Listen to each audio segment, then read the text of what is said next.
고맙습니다. 두 사도가 잠시 피신하여 후일을 도모하며 여기가 아니라 이제 새로운 삶, 거기서도 복음을 전하고 있습니다. 오늘 우리 이 말씀을 듣는 모두에게 구원받을 믿음이 발생되어지시기를 축복드립니다. 8절로 10절. 그리고 루스드라 안에 발 삶으로 불가능한 어떤 장정이 앉았더니 그의 어머니의 배에서 나면서 절름발이로 있어 언제나 활보한 적이 없더라. 이자가 바울의 전하는 것에서 듣더니 그에게 주목하여 그가 구원받을 믿음을 가진 것을 보고 큰 음성으로 말하되 너의 발을 의지하여 똑바로 일어서라. 그러자 그가 뛰고 걷더라 그랬어요.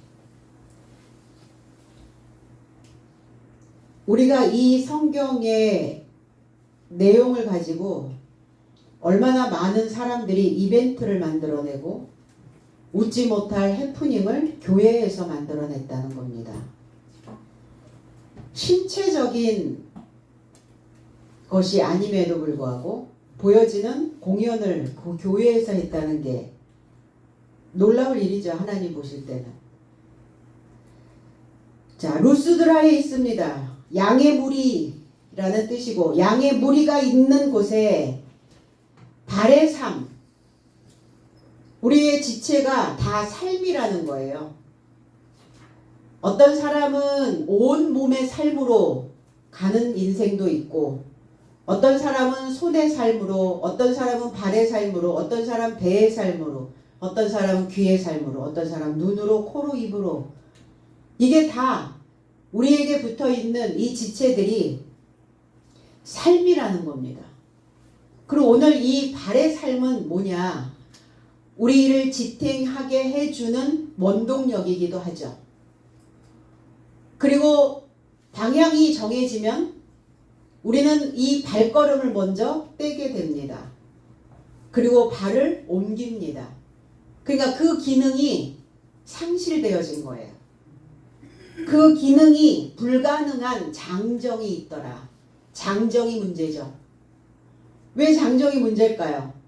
어느 쪽으로 커 있느냐예요. 하나님 쪽으로 커 있느냐, 아니면 오늘 두 사도를 핍박하고 있는 표면적 유대인의 삶으로 커 있느냐예요. 어느 쪽의 삶으로 있느냐, 어느 쪽의 남편이냐예요.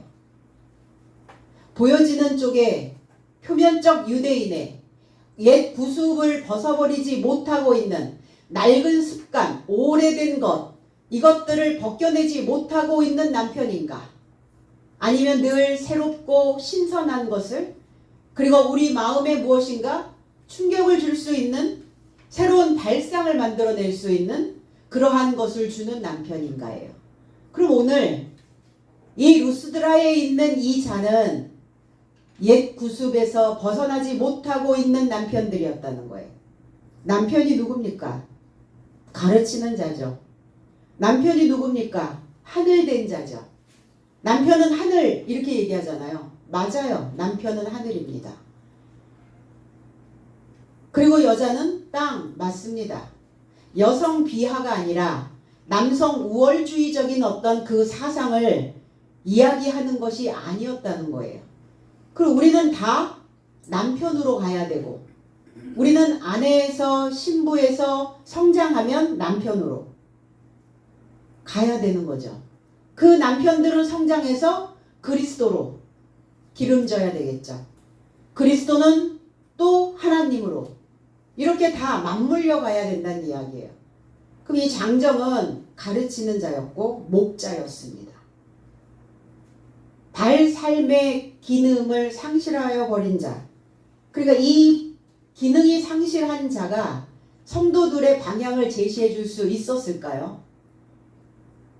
성도들의 삶을, 자기들의 삶을 지킬 수 있도록, 유지할 수 있도록 삶이 어렵고 버거울 때마다 그것을 어떻게 지탱해야 될 것인가에 대한 방법을 알려줬을까요? 못 알려줬다는 거예요. 왜? 본인도 한 번도, 본인 자신도 한 번도 걸어본 적이 없는 자라. 그 삶을 경험해 본 적이 없다는 거예요. 겪어본 적이 없다는 겁니다. 우리 몸을 받쳐주고 있는 발의 삶을 상실한 자. 주님은 공생의 기간 동안 사역을 하시면서 제자들의 발을 씻겼어요.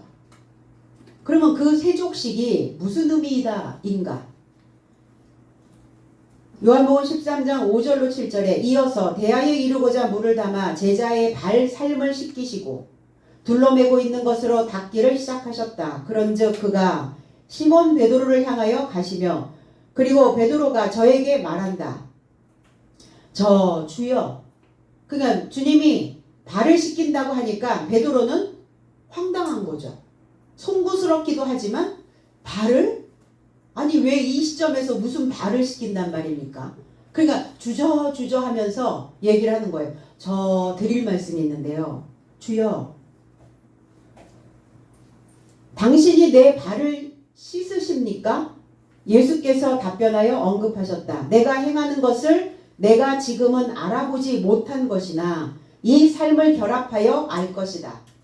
지금은 내가 왜 너의 발을, 제자들의 발을 씻겨주든지 너희들은 알지 못할 것이다. 알아보지 못할 것이나 그러나 내가 지금 발의 삶을 씻겨주고 있는 이 삶과 결합한다면, 나의 마음과 의도한 것들과 결합한다면, 하나님의 의도가 목적이 어디에 있는지, 왜 발부터 씻겨주시는지, 그게 무엇인지 그것을 나의 삶과 결합되어진다면 너는 그때 알 것이다. 그러니까 지금은 그냥 넘어가 이래지는 거예요. 지금 막 너무 많은 것을 알려고 하다 보면 머리 깨지니까 그냥 스무스하게 돌아가다 보면 반복되어질 거고, 내 메시지는 그 반복 학습된 그 메시지가 너의 삶 속에 알아보게 될 것이다. 베드로가 그에게 말하며 영원에 이르고자 결코 내 발 삶을 결단코 씻기지 못합니다. 베드로는 좀 고집불통이기도 해요. 자기의 주장이 굉장히 강한 자이기도 합니다. 주님이 너는 지금 알아보지 못하지만 내 삶과 결합하고 내 의도가 무엇인지 그건 나중에 알을 거야. 그리고 우선은 지금 발을 씻어야 되는 상황이야. 이러면 이래야 되는데 결단코 내 발 삶을 씻기지 못합니다. 또 이렇게 이제 고집 부리는 거죠. 그 예수께서 답변하십니다. 내가 너를 씻기지 못한다면 너는 나와 결합하여 몫을 갖지 못한다. 그럼 발을 씻긴다는 것은 뭐냐면 몫을 준다는 거예요. 그럼 어떤 몫을 받는다는 것인가? 그러니까 지금 제자들도 발 삶의 기능이 마비된 자들이에요. 어떤 특정한 한 인물들을 부각시키죠. 성경은. 부각시켜서 교훈하게 하시는 거예요. 너희들의 상태도 지금 이 상태야. 이렇게 말씀하시는 거예요. 루스드라에 있는 발의 삶의 기능이 불가능한 그 상태가 바로 이 말씀을 듣고 있는 너희들의 상태야. 그거를 본보기로 보여주시는 거예요. 내가 너희들의 발을 씻기는 것은 너희들이 지금 발 삶이 안 되고 있어. 불가능하고 있어. 기능이 안 돼. 그 어디로 가? 하나님이 원하시는 그 길 안에 들어서야 되는데 지금 너희들이 지금 곁길로 가고 있지 않느냐. 그 기능을 하지 못하고 있는 절름발이다. 성경은 앉은뱅이라고 얘기하는데 앉은뱅이가 아니에요. 절름발입니다. 앉은뱅이와 절름발이는 다르죠. 앉은뱅이는 그야말로 진짜 한 번도 일어서 보지 못한, 걷지도 못한 이런 자고, 절름발이는 일어서서 걷기는 해도 절름거린다는 거예요. 수평이 안 맞는 거예요. 밸런스가 깨져버린 거예요. 어느 한쪽이 길고 어느 한쪽이 짧은 거예요. 그럼 뭐가 길고 뭐가 짧겠어요? 생각입니다. 너 이렇게 생각이 짧어. 생각을 좀 길게 해야지. 그러니까 길게 해야 될 생각은 길게 하고 짧게 끊어가야 되는 생각들은 짧게 끊어가야 되는데 그 기능이 마비됐다는 거예요. 지금 시점에서는 생각을 길게 해야 되는데 짧게 하고, 이 생각을 짧게 끊어야 되는데 그 생각을 길게 밤새워 꼬리꼬리를 물고 길게 하는 거예요. 이 절름발이라는 거예요. 저와 여러분들은요. 절름발이로 태어났다니까요. 그래서 뭐 하는 거예요? 교육을 통해서, 교훈을 통해서, 가르침을 통해서 그 짧은 생각들을 맞추는 겁니다. 배우지 않으면 늘 짧게 살아요. 그래서 길게 생각을 해야 되는 그 시점에서 길게 생각을 할 거리가 안 나오는 거예요. 왜? 내 안에 저장된 게 교육이, 교훈이, 가르침이, 학습이 없으니까. 이게 절름발이. 발의 삶을 살고 있었던 자가 있었죠. 누굽니까? 우리가 좋아하는 야곱. 야곱에게 주셨던 야곱의 축복. 이삭에게 받았던 야곱의 축복. 그러니까 그 몫은 뭐였어요? 축복이었습니다. 축복이 뭡니까? 좋은 말씀을 듣는 거예요. 양질의 교육을 받는 겁니다.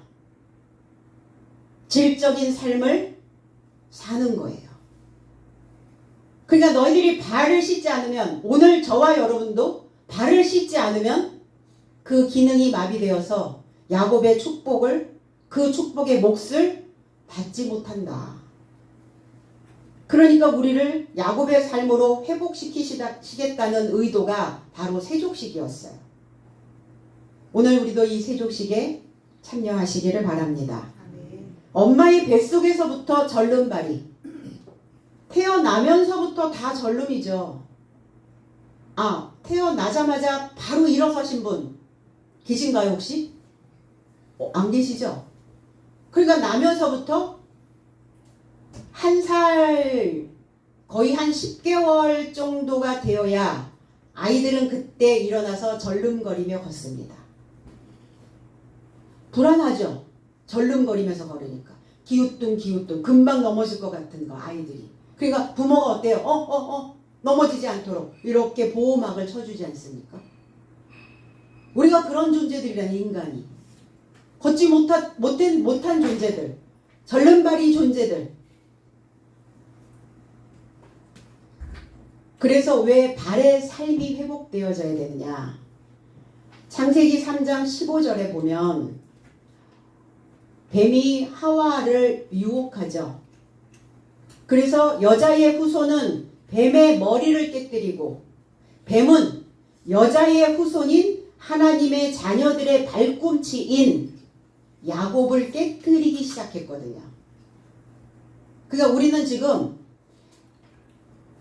나의 경험적, 뱀이라는 게 뭐예요? 내 경험, 내 습관, 내가 가지고 있는 본성, 거기에 그 뱀에게 발목 잡혀 있다고요, 지금. 그러니까 발목 잡혀서 뭐만 하고 있어요? 점만 치고 있는 거예요. 자기 경험만 얘기하는 거예요. 자기가 알고 있는 수준에서만 살고 있는 거예요. 그거 외에는 받아들이지 않고 있는 자가 뱀에게 발목 잡혀 있는 자예요. 그러면 야곱의 후손들은 뭐 해야 되느냐? 뱀의 머리를 깨뜨려야지.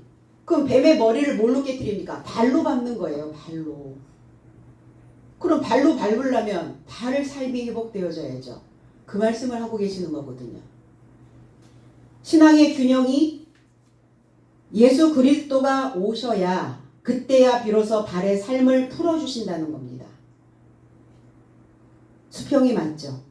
그러니까 믿음은 들음에서, 배움에서 많이 수평을 만들어낼 수 있다.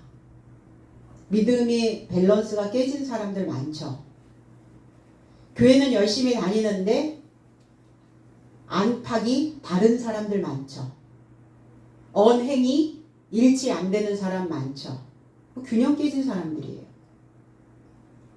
어떨 때 헷갈리띠까? 그 사람을 만났는데 어떨 때 그 사람이, 저 사람은 속을 모르겠어. 우리 그런 얘기 많이 하죠. 안팎이 다른 거예요. 겉과 속이 다른 사람인 거예요. 어떤 사람을 선호합니까, 우리는? 일관성 있는 사람. 일관성 있다는 건 뭐예요? 안팎이 같아져 있다는 거예요. 수평이 맞았다는 거예요. 그 수평이 깨지면 집 지을 수 있습니까? 집이 기우뚱 만들어지면 어때요? 그 집에서 누군가 살 수 있을까요? 그러니까 와장창 소리가 맨날 나는 거예요. 깨지는 소리가 맨날 나는 거예요. 시끄러운 거예요. 평화가 없는 거예요. 맞아야죠. 평화는 뭡니까? 수평입니다. 누구와? 하나님과 내가. 하늘과 땅이 수평이 맞을 때 그것을 우리는 평화라고 얘기합니다. 어디에 발목 잡혀서 하나님 나라에 발도 못 붙이고 살고 있는지 답답한 인생들 참 많아요. 자기가 어디에 지금 발목을 잡혀서 발도 못 붙이고 살고 있는지 하나님께 그거를 모르고 살고 있다는 게. 내가 교회만 다니면 하나님 나라에 발 붙이고 있다라고 착각하지만 아닙니다. 우리의 인생은 뭡니까? 발도장 하나 찍고 가는 거예요. 내 발자취 남기고 가는 겁니다. 내 가족에게, 자녀에게, 제자들에게, 내 주변에 있는 사람들에게 그 사람의 발자취를 쫓아서. 그럼 난 그 역할을 해야죠. 왜? 사람이니까. 사람으로 태어났으니까. 그래서 발을 씻어야 그리스도 예수와 결합이 된다. 야곱의 자손이 되는 겁니다. 야곱의 축복권을 넘겨받지 못하면 어떻게 되는가? 오늘 그러면 이 자는 야곱의 축복권을 받지 못한 자인데 그 축복권을 회복시키는 겁니다. 누가? 바울 사도가요. 그럼 사도들의 역할은요? 회복입니다. 회복. 몰수당한 것을 환수해 주는 거예요. 누구한테 몰수당했어요? 사탄에게. 그 하나님이 잠깐 네가 맡고 있어. 내가 다시 환수하라 할 때 환수해야 된다. 명령하신 거죠. 누가 잡고 있는 겁니까? 원수가. 그 원수가 누굽니까? 내 안에 내 생각이. 말씀의 중요성. 하나님을 믿으면서 하나님을 모른다는 건 있을 수 없는 일임에도 불구하고 말씀의 중요성을 깨닫지 못하고 있는 자들입니다. 그 한 사람, 그 남편된 자라는 것이 문제였죠. 베드로전서 3장 7절에 남편된 삶이요 이와 같이 지식을 따라 동거하며 연약한 그릇 같은 아내된 자에게 존귀함을 할당하라. 또한 생명의 은혜의 공동상속의 삶같이 할당하고 넘어지지 않음에 이르고자 너의 삶의 기도를 할당하라. 그럼 남편된 자들은 뭐 해야 되느냐? 지식을 할당해 주라고요. 몰수당했던 그 재산을 환수시켜 주는 겁니다. 하나님 나라의 그 지식을. 그 지식이 뭐예요? 그게 재산이에요. 이게 남편된 자, 지도자의 삶. 이게 목자가 해야 되는 사역인 거예요. 아, 교회 목자로 세우셨으니까 목사님만 열심히 하시면 되고 우리는 성도니까 우리는 아내된 자들이니까 우리는 그냥 듣기만 하고 그런가요? 아니 성장해서 올라오셔야죠. 어디 급으로? 그 목자급으로, 지도자급으로, 제사장급으로 올라오셔야죠. 그렇게 되어지지 못하고 있다면 발삶에 불가능한 발삶이 지금 펼쳐지지 않고 있는 자의 모습이라는 거예요. 그럼 지도자는 그 책무가 있다는 겁니다. 그게 무거운 거예요. 그래서 중임을 맡겨주신 겁니다. 그래서 남편은 지배자가 아닌 권위자가 아닌 양육자가 되어져야 된다는 거예요. 그래서 그 아내를 그 성도를 돌보는 목자로서 지식의 풍성함을 가져야 되고 그 지식을 항상 나눠서 그 집이 무너지지 않게 해줘야 된다는 거예요. 할당량을 제대로 받지 못하면 어떻습니까? 먹어야 될 양만큼 내가 내 배도 채워야지 허기가 들지잖아요. 그럼 영혼의 양식은 더더욱 그렇지 않겠어요? 할당량을 제대로 먹지 못하면 항상 허기가 지는 거예요. 정신적인 허기. 그 허기에 허덕거리고 살고 있다는 것은 집을 짓지 못한 자의 모습이에요. 집이 딱 만들어지면 어때요? 집만 봐도 배부르죠. 내 집이 있다는 게 얼마나 든든한 겁니까? 저와 여러분들의 마음속에 하나님의 집이 무너지지 않게 지으려면 이 할당된 지식을 충분히 드셔야 된다는 거예요. 그러면 그걸 주는 자가 누구냐? 그 자가 남편이라는 겁니다. 그 자가 앉아있다. 주저앉아있다. 완전히 자리를 잡았어요. 무엇으로? 그 오래된 패턴의 삶으로 완전히 자리 잡고 있어요. 터줏대감이라는 표현을 하죠. 우리 터줏대감. 털을 잡았네요. 쉬울까요? 어려워요. 그 털을 파낸다는 것 자체가 대공사입니다. 완전히 다 뒤집어 엎어야 되는 상황이에요. 갈아엎어야죠. 싹 다 갈아엎어 주세요. 그래야 이제 재개발이 이루어지겠죠. 계시록 17장 1절에 그리고 일곱 대접 삶을 가진 일곱 사자 삶에게 하나가 와서 나와 결합하여 전하여 내게 말하되 여기서 많은 물에 접하여 주저앉은 큰 창기와 심판을 내게 보여줄 것이다.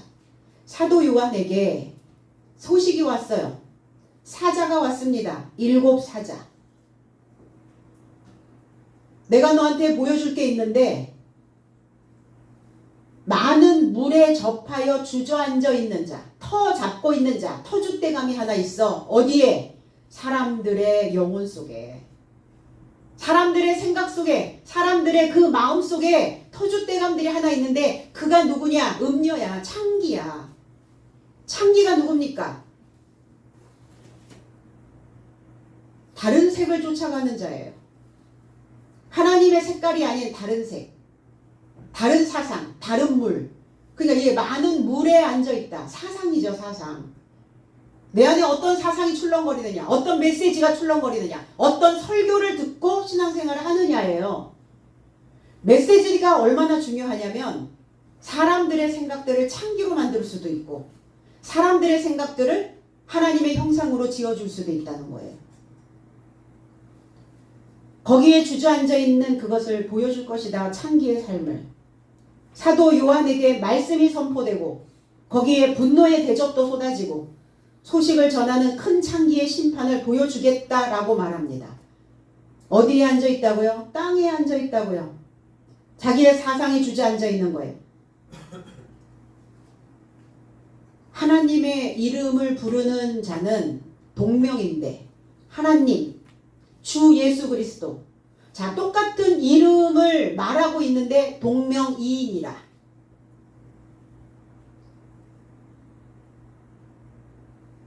이름이 똑같다고 속이 다 똑같진 않죠. 이름이 똑같다고 하여 그 태생이, 그 안에 혈통이, 그가 가지고 있는 것들이 다 같을 수는 없죠. 근데 우리는 신앙생활 안에서 이렇게 생각하는 거죠.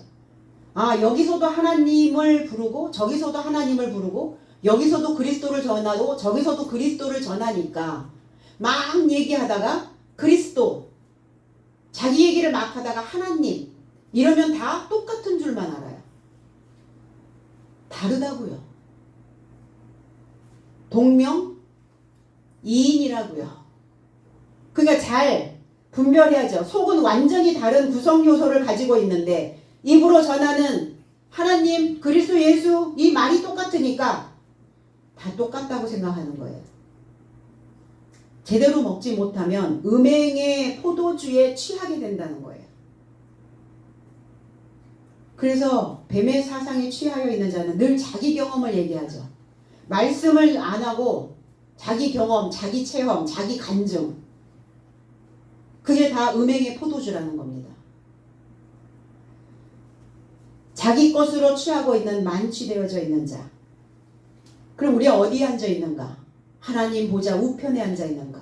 옳은 편, 옳은 삶, 옳은 생각. 아니면 창기의 삶에 주저앉아 있는지. 자기 주관적인 것, 주관적인 신앙생활. 옛것을 태워버리지 못하는 사람.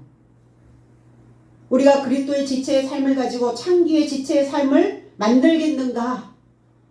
이렇게 사도 바울은 우리에게 던집니다. 질문을. 그래서는 안 된다. 이렇게 결론을 내리죠. 나면서부터, 배에서 나오면서부터. 어머니의 배에서라는 단어가 개역성경에는 없죠.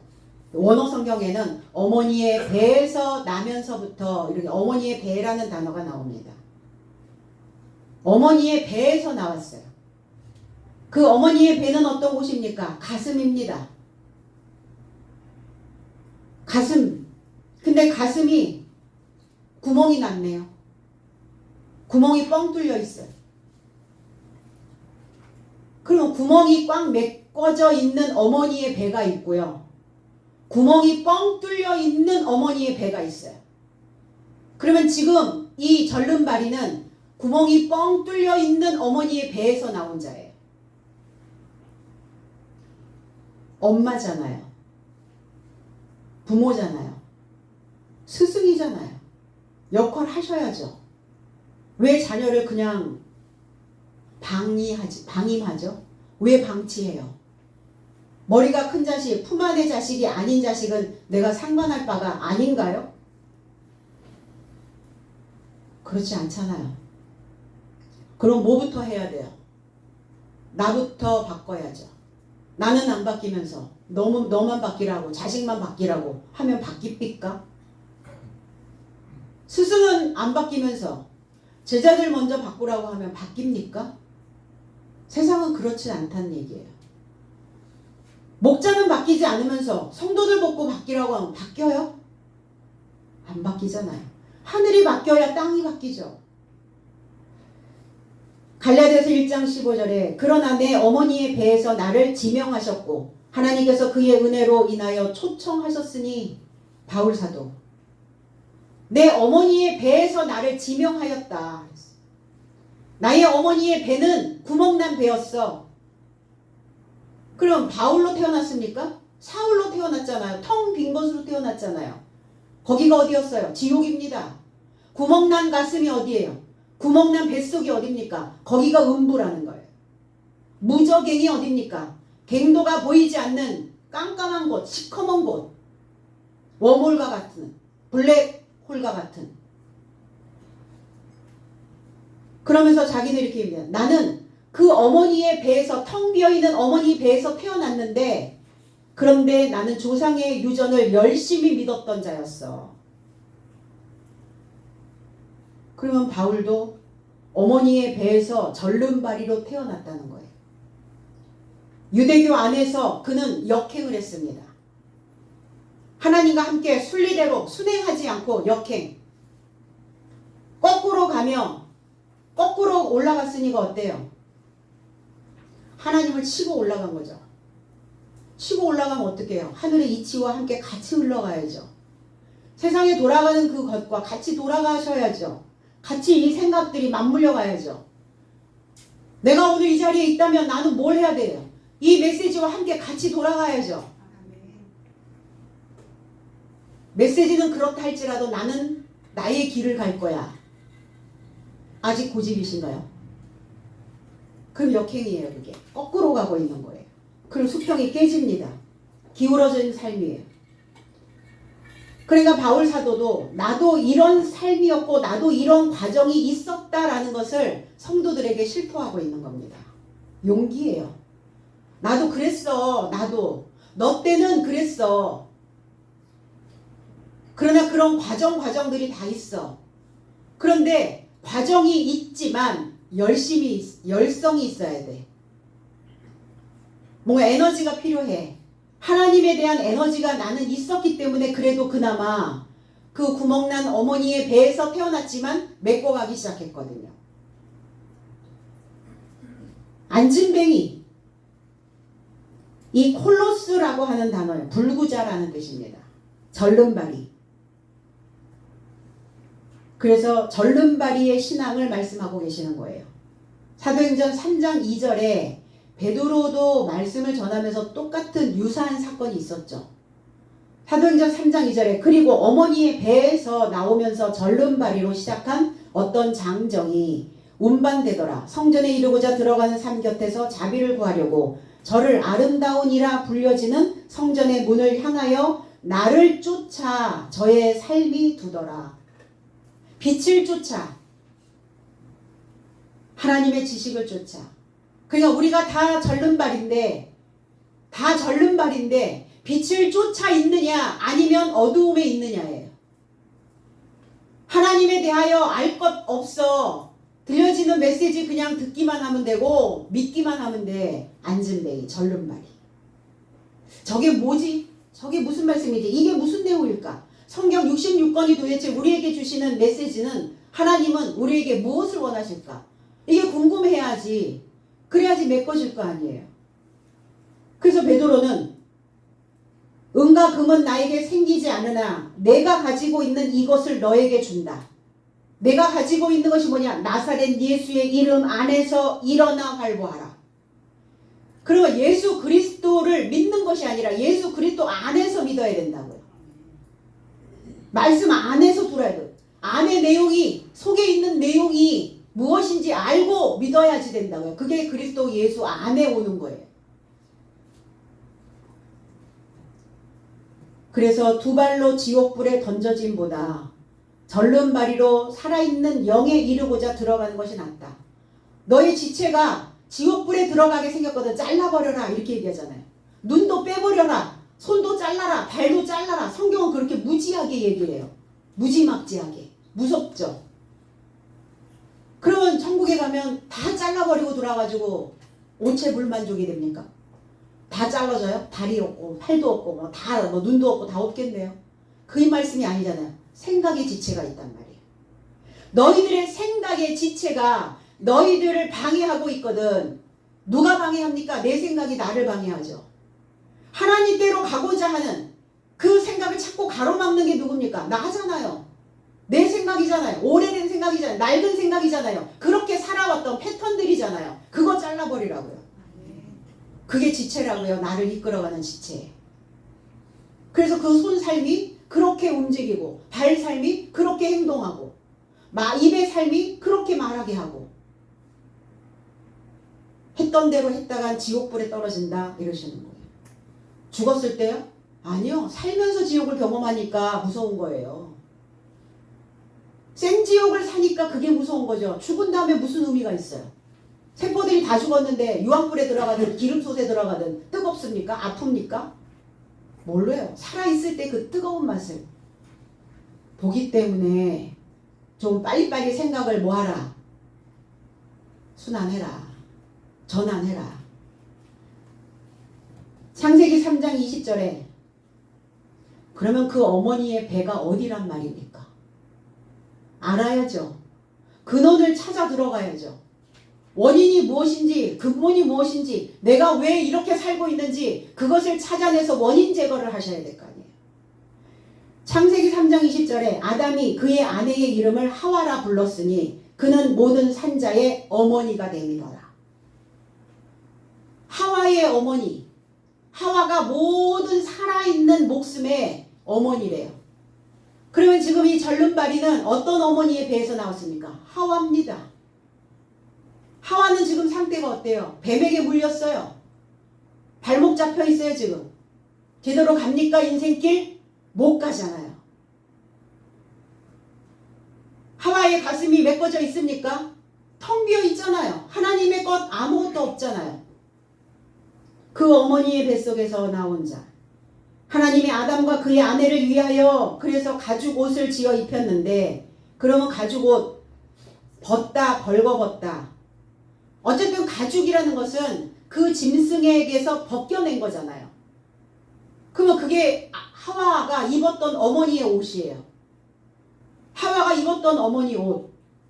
그 어머니가 입었던 옷, 가죽 옷, 텅 비어 있는 옷 그거 입고 나왔으니 절름발이로 살 수밖에요. 교회에서 그렇게 가르치고 있으니 성도들이 다 절름거리고 갈 수밖에요. 하나님의 나라 못 갑니다. 온전케 되어져야 됩니다. 그러니까 살아있을 때 부지런히 수평 맞추시라고요. 수평 맞춘다는 게 뭐예요? 하나님에 대하여 알거리를 찾는 겁니다. 알아보는 거예요. 알아먹는 겁니다. 그러지 않고 하나님 믿었다라고 말할 수 없어요. 그러니까 신앙의 여정은 뭡니까? 우리의 삶의 여정이 뭡니까? 벗는 거예요. 어제 벗었죠? 어제 거 벗었으니까 오늘 오신 거죠. 어제 거 못 벗었으면 오늘 못 넘어오신 거예요. 어저께 못 벗은 사람은 죽은 자죠. 그 상태 고스란히 어제의 상태로 죽은 자. 벗었기 때문에 오늘이 있는 거예요. 오늘을 벗어야 또 내일로 넘어갑니다. 이 벗겨내는 것이 생활의, 삶의, 신앙의 여정이에요. 그게 뭡니까? 허물 벗는 게 뭐예요? 그게 구원입니다. 벗겨내야 거기서 건집을 받는 거잖아요. 그 낡은 껍질에서 쌓여 있는데 거기에서 건짐을 받는, 허물 못 벗으면 못 건짐 받아요. 구원 못 받습니다. 그게 구원이라는 거예요. 벗는 게. 그래서 뭐 하신 거예요? 벗겨주려고 오셨죠. 벗길 때 쉽던가요? 내 생각 벗겨내려니 어렵잖아요. 너무 오랫동안 그냥 붙어 있어가지고 살점이 다 떨어져요. 주님이 골고다 언덕에 올라가시면서 그 유대인들에게, 로마 병정들에게 그 채찍으로 맞았는데 그 채찍 끝에는 철퇴가 달려 있었어요. 탁 치면 살점이 다 떨어지는 거예요. 그러니까 그렇게 맞지 않으면, 너희도 이런 고난이 있지 않으면 생각이 뜯어지지 않는다는 거예요. 생각이 뜯겨날 수 있도록 말씀은 철퇴와 같아야 된다고요. 근데 어떻게 전하죠?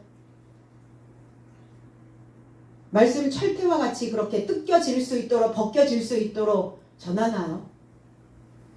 다 양념 쳐서 주잖아요. 다 이것저것 섞어가지고 주잖아요. 라면 스프 하나만 딱 넣으면 음식 맛이 확 살아난다면서요? 왜 살아납니까? 거기 온갖 조미료가 다 들어있거든요. 설교가 그래서 되겠습니까? 그러니까 병드는 거예요. 그 영혼이 병들어 버렸어요. 신선한 것을 찾지 않아요. 먹으려고 하지 않습니다. 살집이 뜯겨져 나가는 그 고난이 온다 할지라도, 아, 내 생각이 이렇게 나를 덮고 있었구나. 벗겨내려고 하지 않아요. 그 오늘 뭐 해야 돼요? 벗겨내야죠. 그래야 일어설 수 있고, 그래야 구원을 받을 수 있다는 거예요. 껍질 못 벗기면, 껍질을 벗지 못하고 있다는 건 죽은 자의 모습이에요. 사망에 주저앉아 있는 자의 모습. 벗겨내고 나와야 되는 거죠. 걸어본 적이 없는 자, 한 번도 짓밟아 본 적이 없는 자, 한 번도 쏘지 못한 자, 한 번도 때려보지 못한 자. 뭘 짓밟고 뭘 때리고 뭘 쏴야 됩니까? 저와 여러분들의 마음 상태를, 내 상태가 과거의 패턴에 머물러 있다면, 어린아이의 수준에 머물러 있다면, 저급한 그 삶에 머물러 있다면 짓밟아야죠. 그리고 궁수처럼 하나님의 그 예리한 말씀으로 꽂아야죠. 쏴야죠, 말씀을. 그리고 그 말씀으로 나를 훈육해야죠. 그래서 이게 때렸다라는 의미예요. 파이디온이라고 하는 그 훈육이라는 단어가 때리다 이런 의미를 가지고 있어요. 교훈으로 나를 때려본 적이 없는 자예요. 하나님의 말씀이 내 안에 꽂혀본 적이 없는 자예요. 하나님의 말씀으로 나를 짓밟아 본 적이 없는 자예요. 그 자를 걸어본 적이 없다 이렇게 표현하는 거예요. 근데 말씀이 어때요? 그냥 둥글둥글 그냥 두루뭉술 넘어가는 거죠.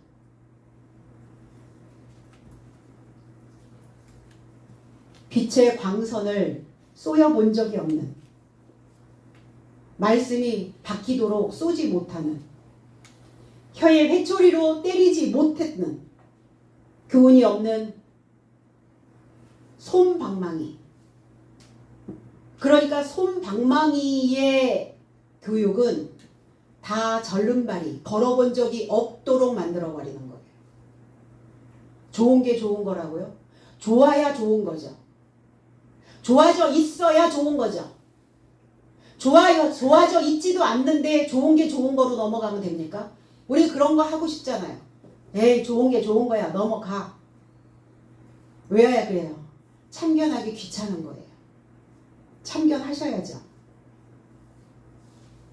내 인생에도 참견 좀 하시고 주변의 인생도 좀 참견하시고 그래서 이제 제2막에 제3막에선 어떻게 살 수 있어야 되는지 자신의 삶이 개선되어질 수 있도록 걸을 수 있도록 밟아주시고 때려주시고 쏘아주시고 하셔야죠. 바울의 설교에 귀를 기울입니다. 바울이 말하는 것, 발산하는 것, 발산, 물고기 뛸 발. 그러니까 물고기가 뛰듯이 지금 물고기 바깥에다 내놓으면 어때요? 막 파닥파닥 뛰죠. 말씀을 그렇게 지금 전하고 있는 거예요. 파닥거리면서 생동감 있게.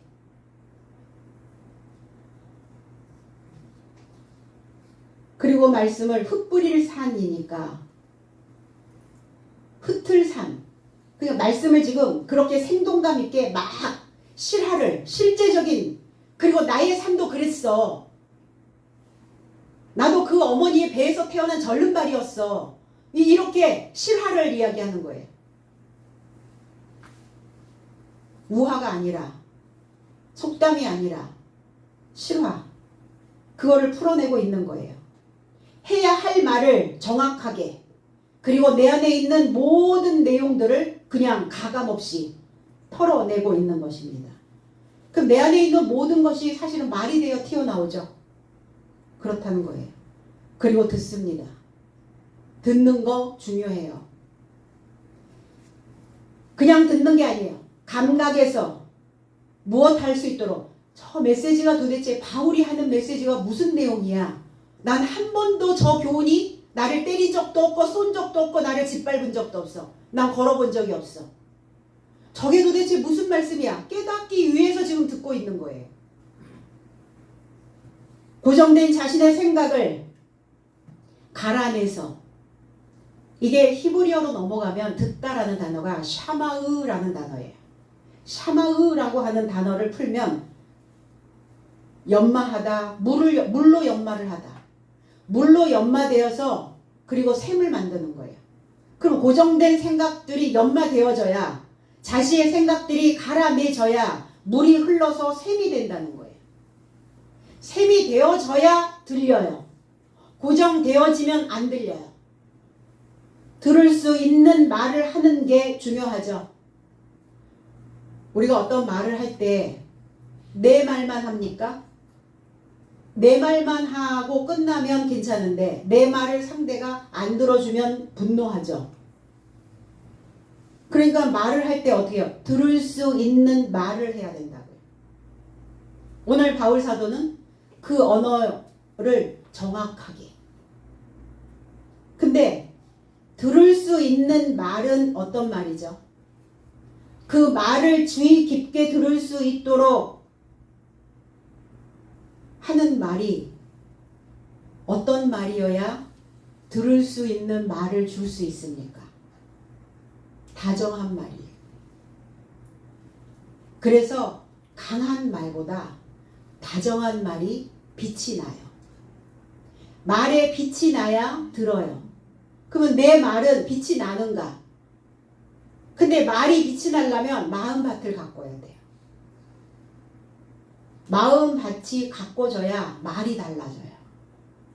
말이 안 달라진다는 건 마음밭이 경작이 안 되고 있는 자의 모습이에요. 우린 말 때문에 다시 만나고 싶은 사람이 있죠. 그런데 어떤 사람은 말 때문에 다시는 만나고 싶지 않은 사람이 있어요. 여러분들은 어떤 말투를 사용하고 계시나요? 다시 만나고 싶은 말. 그 말을 여러분들은 지금 또 배우고 계시는 거죠. 시온성 교회에서 지금 말 배우고 계시잖아요. 들어먹을 수 있는 말은 내가 그 말을 다정하게 해줄 수 있는 사람들은 자존감이 뒷받침되어져 있는 사람입니다. 자기의 존재감이 귀한 사람은 다정하게 말해요.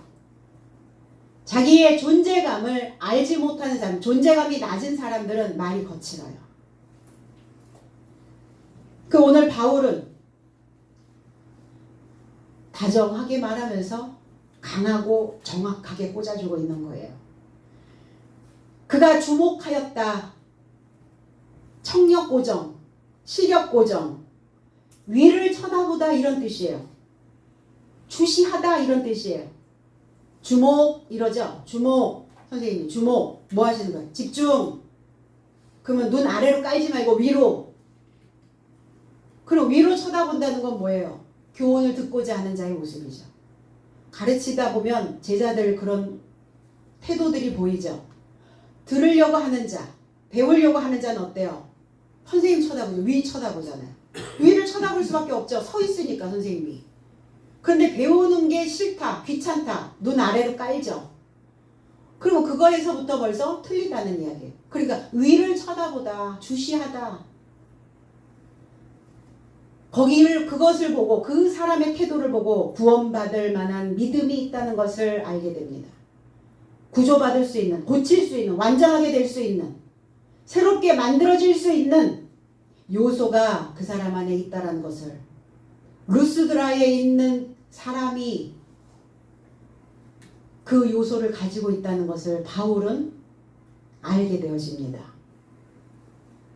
그래서 땅에 있는 내가, 땅의 상태가 이제 하늘을 보게 되는 거예요. 요즘 하늘 너무 아름답지 않나요? 야, 하늘 좀 봐. 좀 하늘 좀 보세요. 푸른 창공이. 우리나라는 원래 그런 하늘이었는데, 그쵸?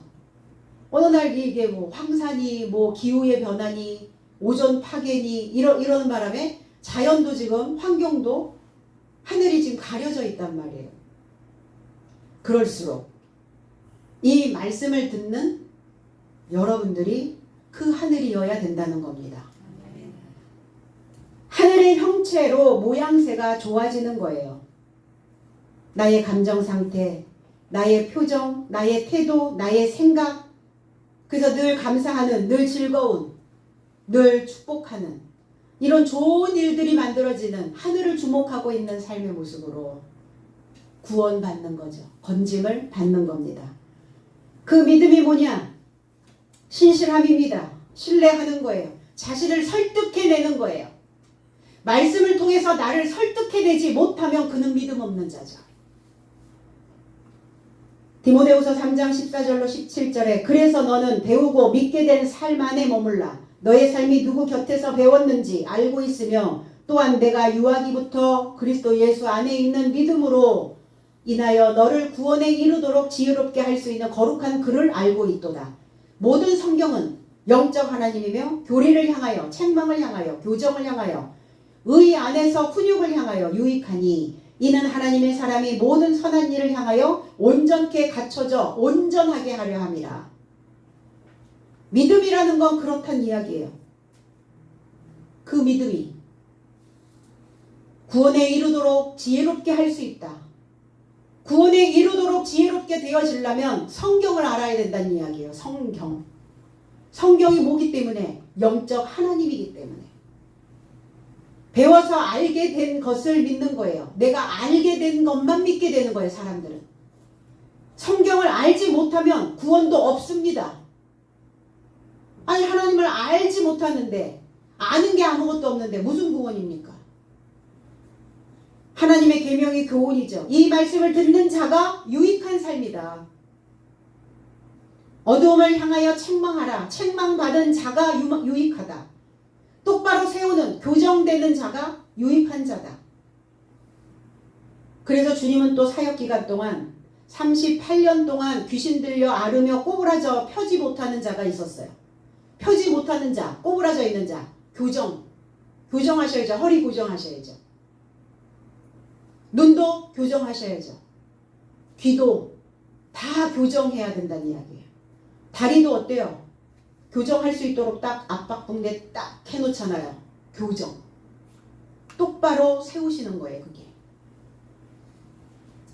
뭐 하시려고? 일 시키려고. 일꾼 삼으시려고. 감사하죠.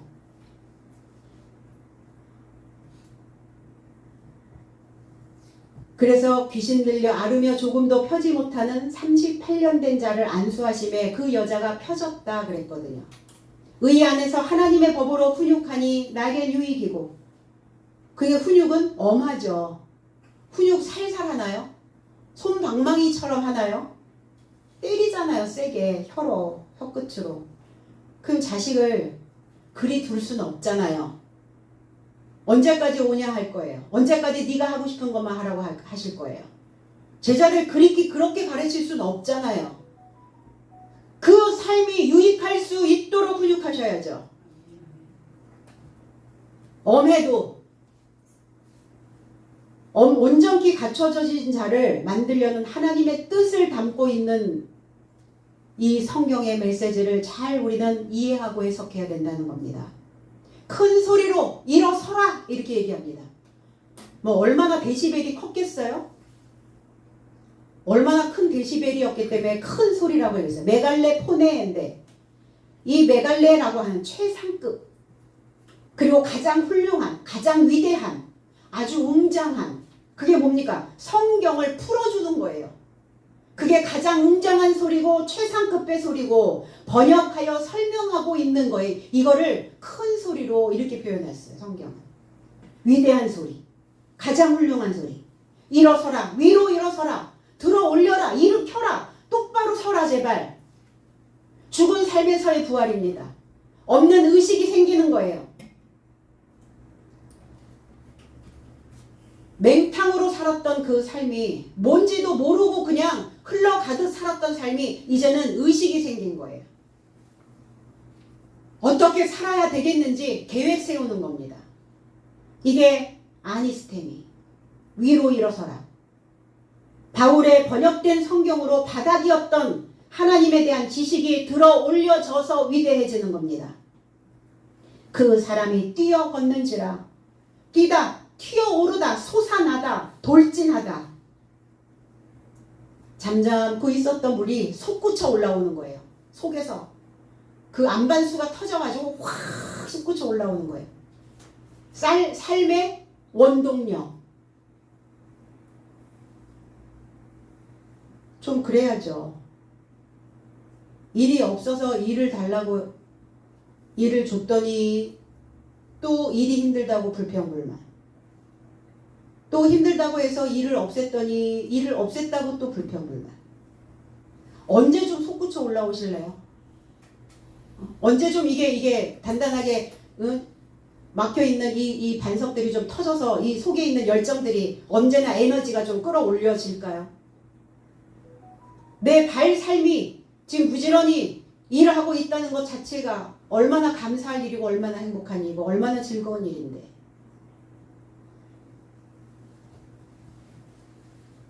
요한복음 4장 14절에 그러나 내가 주는 물에서 마시게 되는 자는 내세에 이르고자 결단코 목마르지 않겠고 오히려 내가 그에게 주게 될 물은 내세적 생명에 이르고자 그 자 안에서 솟아나는 물의 샘이 될 것이다. 사마리아 여인과에 대합니다. 지금까지 웅덩이로 고인물이었어요. 똑같은 패턴만 찍어냈다는 거예요. 똑같이 솟쳐내질 못했어요. 튀어오르지 못했어요. 좀 튀셔야죠. 이제 싫습니까? 튀는 거? 다 있어요. 아유, 나는 그냥 그럭저럭 한 세상 살다 갈랍니다. 있는 듯 없는 듯 살다가 뭐 때 되면 죽으면 되죠. 천만에요. 내가 그 에너지를 한 번도 열어서 꺼내보지 않았기 때문에 그런 거지. 다 사람들을 튀고 싶어 해요. 색깔 있는 옷 왜 찾습니까? 맨날 똑같은 색깔 옷만 사지 그럼. 새로운 옷, 새로운 색깔을 찾는다는 건 난 튀고 싶은 거예요. 새로운 음식이 왜 찾습니까? 튀고 싶어서요. 그러니까 이 사마리아 여인은 그동안 한 번도 튀지 못했어요. 고인물. 똑같은 패턴만 찍어내는. 그런데 이제 그리스도를 만남으로 인해서 솟구쳐 튀어오르는 새로운 패턴의 인생들이 그려지게 되어졌다는 겁니다. 배에서 생수의 강이 솟아낼 것이다. 여기저기 해갈하러 다니지 않아도 여기 물 길르러 오시면 됩니다. 여기서 물 길러 먹으시면 여러분 킬 겁니다. 여러분 속에 안반수가 터져서 올라오게 될 겁니다. 그게 터져 올라오지 않으면 어때요? 항상 삶이 답답해. 답답하십니까? 그래서 어디 찾아가요? 물 먹으러 찾아가죠. 거기가 어디입니까? 무당. 무당들도 물 주는 죄. 점친다는 건 뭐예요? 입으로 말하다. 물 주는 곳이에요. 근데 그 물 먹으니까 어때요? 해갈되든가요? 안 되잖아요. 교회 여기저기, 설교 여기저기. 해갈 안 되죠. 여기 오시면 마음껏 퍼서 드실 수 있습니다. 사마리아 여인도 신앙생활에서 권태를 그리고 똑같은 메시지에 문자적 성경 전달로 갈급해 있었어요. 이제부터 여러분들이 이 말씀에 궁금한 것들을 다 열어서 마음껏 퍼서 드시고 이 말씀이 열려서 여러분들의 삶에 신바람이 나시고 이제 걸어가시기를 바랍니다. 이제 여러분들의 인생에 활보하시기 바랍니다. 구원받을 믿음의 말씀 안에서 여러분들이 이제 튀어 올라오시고 솟구쳐 내시는 그 활보된 삶이 있으시기를 예수 그리스도 이름 안에서 축복드립니다. 기도하겠습니다.